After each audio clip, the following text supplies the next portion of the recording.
Hi Virgo Sun and Rising. Welcome to a video on the transit of Jupiter in the sign of Aries.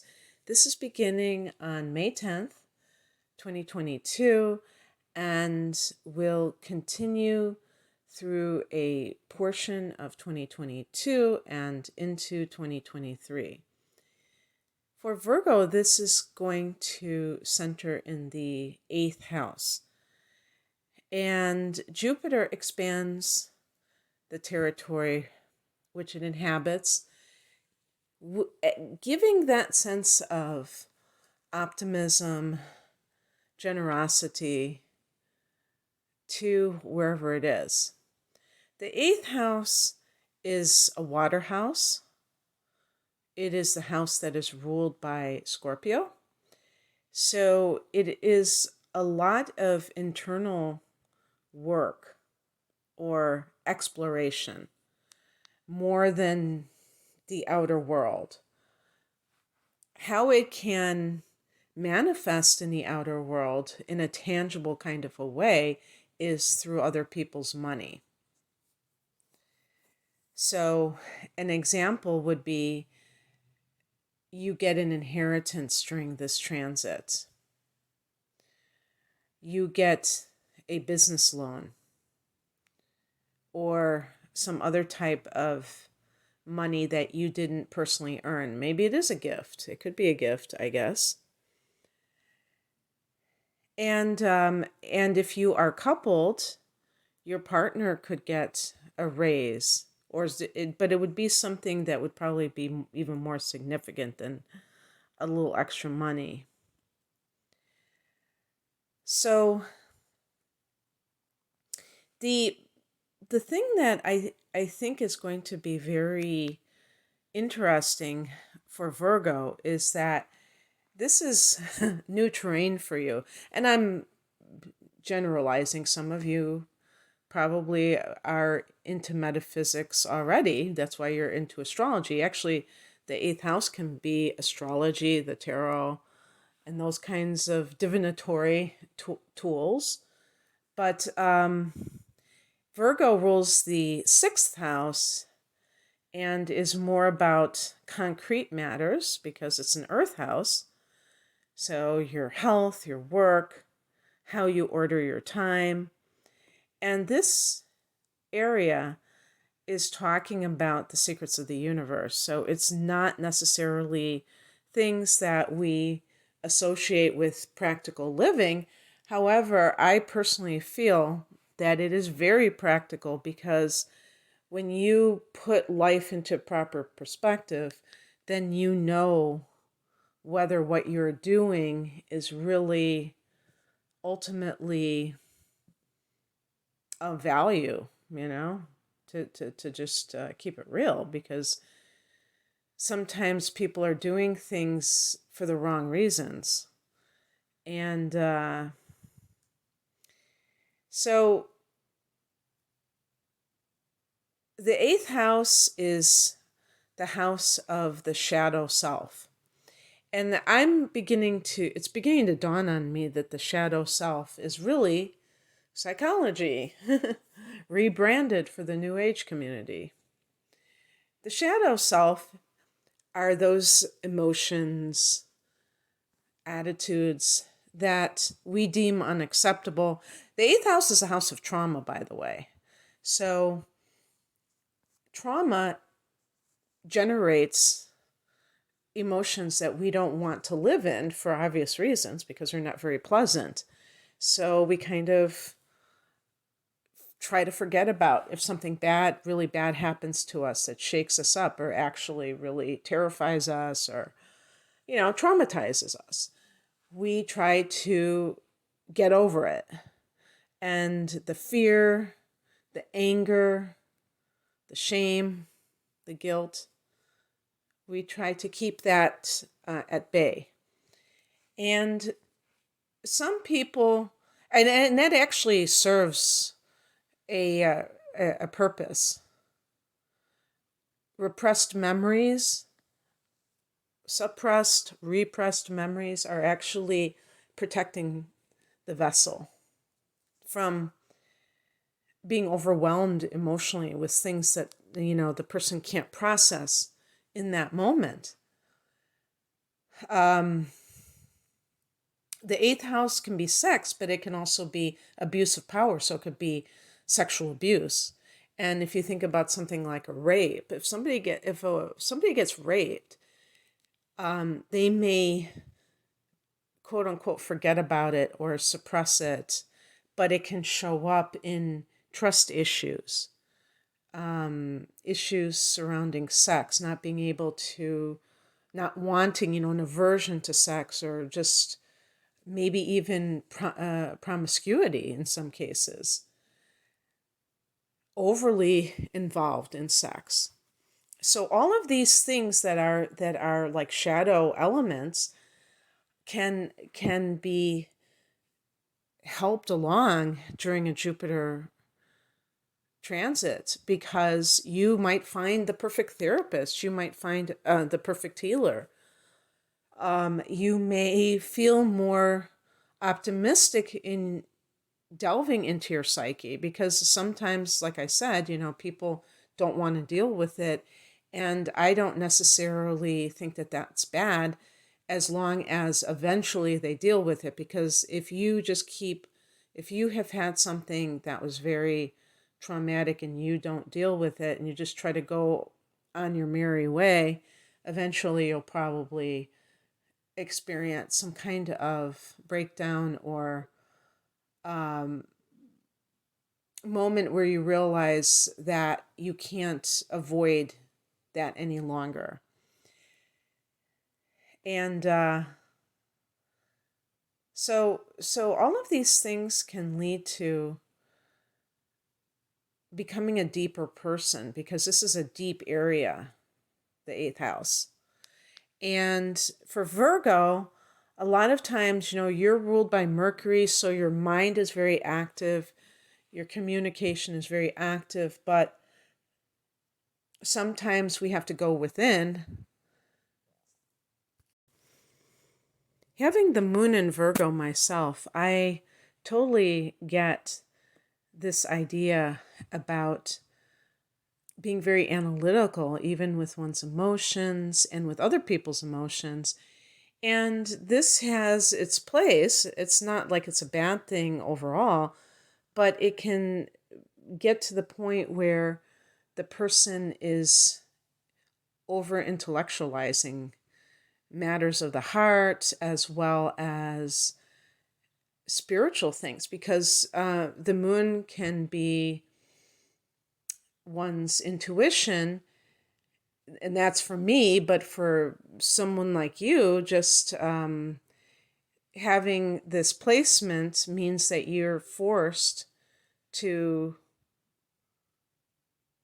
kind of like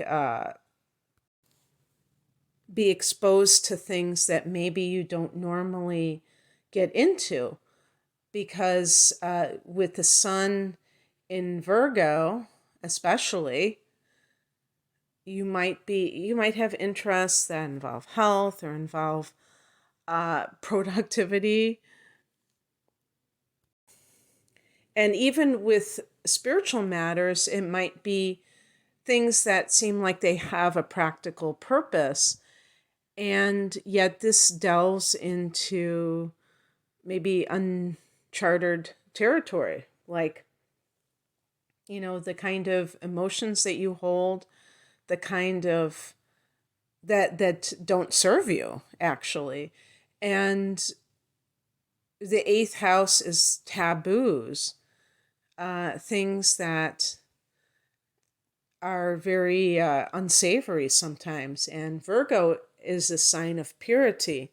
So something that maybe comes into your reality that you have to face, that is part of the darkness, you can do so more easily. And that doesn't sound like a very a very good thing. Maybe I'm not putting it properly. But even like with intimacy, this can help a person deepen their relationships, because you've just had Jupiter in your seventh house, and That's the house of marriage, committed partnership, and now it's in this water house that's even deeper. And because it's connected to psychology, really part of the deepening of relationships is understanding another person and what makes them tick. A lot of times, judgment is given to people, and certainly Virgo is a sign of criticism, which is a personal type of judgment. And it's coming from a place that's not really informed, from a more compassionate level, understanding somebody's psyche, because sometimes people do bad things because they're acting out unresolved trauma. And that doesn't mean that it erases the bad behavior, that it makes it any less heinous or annoying or whatever it is, but it still can give you more insight if you're dealing with someone who is a difficult person, or even somebody that you really care about. Maybe they're amazing 90% of the time, but then maybe they have an addiction, they have binge drinking episodes or something, and 90% of the time they're fine, but then they go off the rails. And, this can give you understanding of that so that you know what to do about it in a better way, so you can solve that issue. But even within yourself, the same thing. So I went to cafeastrology.com. I always have been using them for this, but I kind of was just riffing on my own thoughts. And they were talking about power issues and sharing, because this is shared resources. And sometimes that can be a tricky thing in certain circumstances. I think especially, not so much, well, money is a big bone of contention in relationships. So sorting that out can certainly be something that would be a benefit if it has been problems in the past. But just like power struggles in general. And they say that this will be less, that you won't be as sensitive to these issues because of the Jupiter influence. I would say rather than being sensitive to it, you might actually be able to resolve it, because, if it was still there, that's still going to cause issues. So maybe you would be able to figure out a solution that works for you. So, but an example, like if you're with someone and they are very controlling, and you feel like they're always trying to have the upper hand in the relationship, and you find out that they went through a major trauma that they never told you about, because sometimes, you may be with somebody for years and they haven't told you all the things that have happened to them. And they finally have the guts to tell you about it, or you kind of put two and two together and ask them, confront them about it. That can kind of ease your attitude, because it make you more generous in spirit if you know that you're not going to take it personally anymore, because you know that they're just trying to feel safe by being controlling. That it's not that they're trying to oppress you. So you know what I mean? So so that's what I'm really talking about when I'm talking about deep psychological understanding of self and others, and how that can benefit you. Yes, maybe it's true, nothing has changed on the surface, but you have changed. You are viewing the situation in a different way. Jupiter is about expansion and the bigger picture. So sometimes people are, and this happens with Virgos a lot, because you're very focused on details, that you can miss the bigger picture. So this can expand your view on something so that you're able to accept it more readily than you have in the past, and then it doesn't bother you as much. They mention a new home or car being possible during this transit. I don't know what they mean by a home. A car, maybe because Jupiter relates to long distance travel, although I would think a personal plane would be more for that. So I'm not quite sure where they're going with that one. They talk about sexual opportunities. I'll just read this sentence verbatim. Sexual opportunities are likely to abound, or your focus on one partner becomes more expansive, warm, and intimate. Yeah, that's what I was kind of touching upon. If for those people who have had a boost to their committed partnership during the transit of Jupiter in the 7th house, this can just continue onward. Oh, or even like got hitched, got moved in together during that transit. Now you can explore each other in a more intimate way, in an inner sort of way. To me, the 7th house is kind of like the bells and whistles of a relationship, like the if you're married, the wedding ring and the wedding reception, the wedding itself, or moving in. You just have that status of being in a relationship, but not necessarily that can be superficial sometimes, unless there is the actual emotional bonding to go along with it. So I think I covered just about one thing that I don't think they really mentioned that I would certainly mention, which I'm kind of like shocked, is the metaphysical angle. That to me is a very big part of the 8th house. The 8th house is the house of transformation. So that's why death is associated with the 8th house. That's the ultimate transformation. But anything that you are becoming a new creature is the 8th house. And metaphysics and spirituality are attached to this house. The 9th house, the house next door, Sagittarius house, is, to me, more of the organized religions, where they have their own set of dogma or spiritual philosophy attached to their belief systems, or they are the belief systems.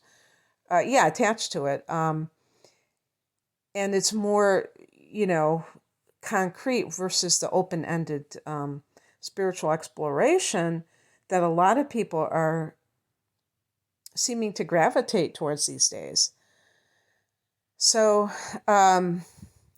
metaphysics means beyond the physical. So anything that explores, things of a supernatural nature, you could put in the 8th house. 12th house, in some cases, can also touch upon these themes, but the 8th house to me is especially about metaphysical pursuits in the form of, like I said, astrology and the tarot, but also reincarnation. 12th house could be that too, but I mean, like what happens after physical death to the consciousness, and esoteric wisdom. So you might be studying that. Jupiter is higher knowledge. Maybe you're teaching it. Maybe you're already immersed in it and you're going to be teaching it. So, yeah, I mean, they didn't mention that one at all.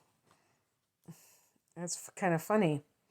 So that's what I have for you. I hope that this resonated. If you would like a chart analysis, I actually have a special, which is a double reading called my deep dive reading, perfect for this theme of the 8th house. I have my sun in the 8th house, so no wonder I came up with that name. And it is an hour of natal chart analysis. So that cosmic blueprint that you came into this incarnation with. And remember, it's just for this lifetime. Your chart is not eternal with your soul, because you come in to the world at different times with different, on different dates, different times of the day or night. But it is for this lifetime. And I feel like it can have it can yield some very important things. When I was looking at my own chart, what it really did ultimately was validate my path.